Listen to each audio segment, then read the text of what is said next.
കലക്കി കാട്ടാപ്പള്ളി, എടാ നീ ആണാണെങ്കി ഇറങ്ങി വാടാ. ഇപ്പൊ അങ്ങോട്ട് പോണ്ട. എന്താ പോയാല്? മതമിളകി ആന കുത്താൻ വന്നാലും നെഞ്ചു വിരിച്ച് നിൽക്കുന്നവനാടോ ഈ നാഗേന്ദ്രൻ? നിന്റെ വടക്കമ്മലക്കാര ആണുങ്ങളെ മുന്നിൽ തോറ്റോടിയെ കണ്ടില്ലേ? നാണമില്ലടാ നിനക്ക് ഇങ്ങനെ നാറിയ കളി കളിക്കാൻ? ആണുങ്ങളാണ് നേരിട്ട് മുട്ടണം. നേരിട്ട് തന്നെ മുട്ടടാ.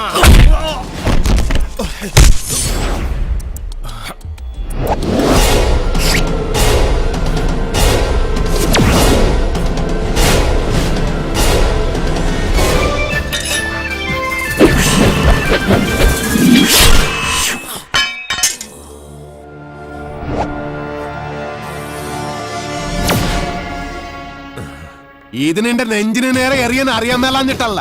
നിർത്തിക്കോ, ഇവിടെ വെച്ച് നിർത്തിക്കോ. ഇല്ലെങ്കിൽ ബയറുകിരി കോടല് പുറത്ത് വന്ന് അതിനെ പട്ടി തീട്ടി.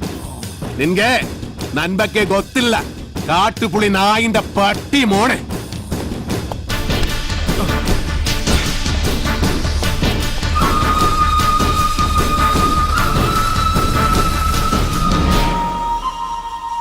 നിങ്ങളൊക്കെ തന്നെയാ കാട്ടാപ്പള്ളി ഇത്രയും വളർത്തിയത്. ഒതുക്കണമായിരുന്നു, വളരെ മുമ്പേ ഒതുക്കണമായിരുന്നു. അറിയാൻ പാടില്ല, പക്ഷെ അവനെ കൊന്നിട്ട് ഞാൻ ജയിലിൽ പോകാൻ പാടില്ല. എന്റെ ശത്രു വേറെയാ. എന്റെ അച്ഛനെ 16 വെട്ടുവെട്ടിയിട്ട് കടന്നു കളഞ്ഞ എന്റെ ആജന്മ ശത്രു വീരു.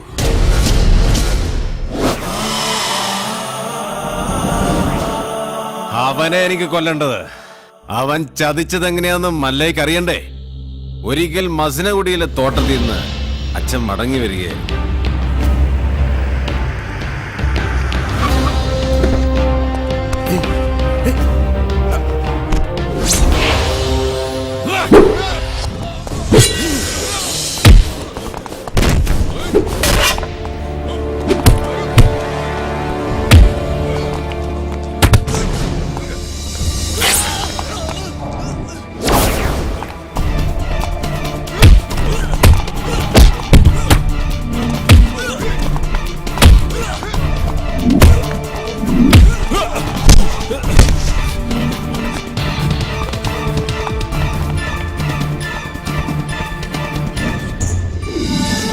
ഇവന് കന്നഡ മാത്രമേ അറിയൂ, മലയാളം തീരെ അറിയില്ല.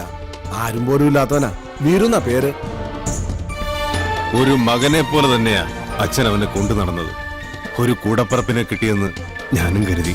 പക്ഷേ അച്ഛനെ ആക്രമിച്ചവനെ ഒരിക്കൽ പോലീസ് പിടികൂടി. അവനിൽ നിന്ന് ഞെട്ടിപ്പിക്കുന്ന സത്യമാണ് ഈ ഗ്രാമം അറിഞ്ഞത്. വീരു അവന്റെ സംഘത്തിൽപ്പെട്ടവൻ തന്നെയായിരുന്നു. ഒരു സഹായിയെ പോലെ കടന്നുകൂടി വൻ കവർച്ച നടത്താനായിരുന്നു അവരുടെ പദ്ധതി. ഇത് അറിഞ്ഞതോടെ എന്റെ അച്ഛനെയും കുറുപ്പച്ഛനെയും ആക്രമിച്ച് പണം തട്ടിയെടുത്ത് അവൻ ഓടി. പക്ഷെ അവൻ ചെന്നുപെട്ടത് ഞങ്ങളുടെ ആശ്രിതനായ വടിവാള് വാസുവിന്റെ മുന്നിലാണ്.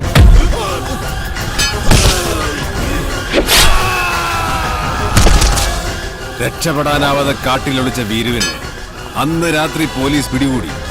പിറ്റേന്ന് തെളിവെടുപ്പിനായി അവനെ കൊണ്ടുവന്നപ്പോ എല്ലാ കുറ്റങ്ങളും അവൻ സമ്മതിച്ചു. പണം മോഷ്ടിക്കാൻ വേണ്ടിയല്ലേ നീ ഉണ്ണിത്താനെ വെട്ടിയത്?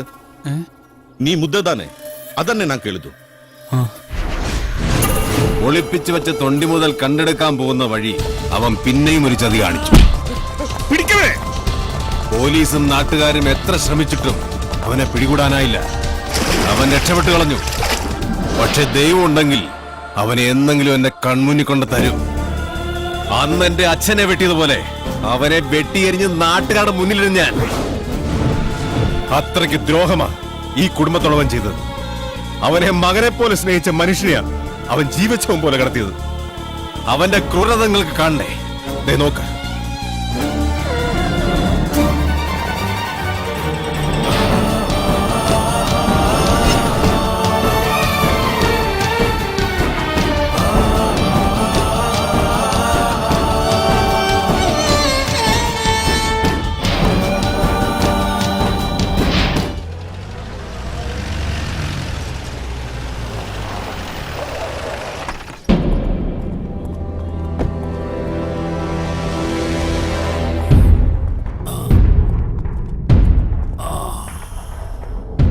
അന്നേ ഞാൻ നിന്നോട് പറഞ്ഞതാ വേണ്ടാത്ത പണിക്ക് പോണ്ടാന്ന്.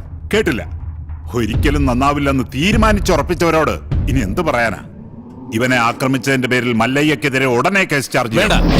ഒരു നിയമത്തിന്റെയും രാഷ്ട്രീയത്തിന്റെ സഹായം എനിക്ക് വേണ്ട. നാഗേന്ദ്രനെ ആക്രമിച്ചതിന്റെ പേരിൽ പോലീസ് കേസോ? അത് വേണ്ട. എനിക്ക് ജയിക്കണം. ഈ നാട്ടുകാരുടെ മുന്നിൽ വെച്ച് തന്നെ എനിക്ക് ജയിക്കണം. അവനെ എനിക്ക് വിട്ടേക്ക്. ആ ഡോക്ടറെങ്കിലും ഇവനെ കാര്യങ്ങൾ പറഞ്ഞ് മനസ്സിലാക്ക്. ദേ കല്യാണം കഴിഞ്ഞാ പിന്നെ ഇവനെ നിയന്ത്രിക്കേണ്ട ഡോക്ടറാ. ആ എനിക്കൊരു മീറ്റിംഗ് ഉണ്ട്, ഇറങ്ങട്ടെ. സ്റ്റിച്ച് ഇടണം.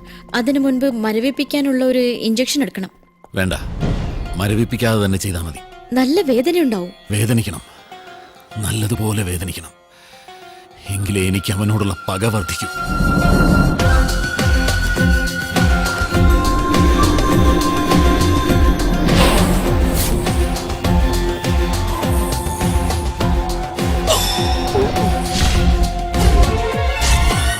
എന്ത് പറ്റിയതാ? മതമിളകി ആന വന്നപ്പോ നെഞ്ചും വിരിച്ചു നിന്നതാ. അത് കുത്തിയേച്ചും പോയി.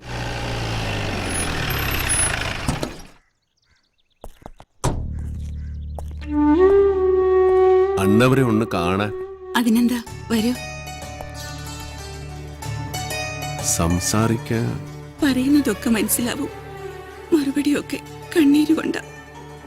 നമുക്ക് നല്ല ഡോക്ടർമാരെ ചികിത്സിക്കാൻ ഇനി ബാക്കിയൊന്നുമില്ല. പ്രത്യേകിച്ചൊന്നും ചെയ്യാനില്ലെന്ന് എല്ലാവരും പറയണേ. ഞാൻ ചായ എടുക്കാം.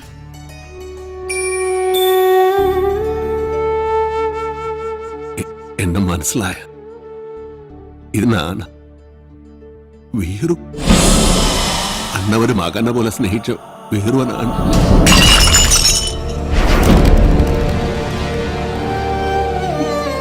എന്തിനാ വീണ്ടും വന്നത്? അവശേഷിച്ച ജീവൻ കൂടി എടുക്കാനോ? നിന്നെ ഒരുപാട് സ്നേഹിച്ച മനുഷ്യനോട് എന്തിനു നീ ചതി ചെയ്തു?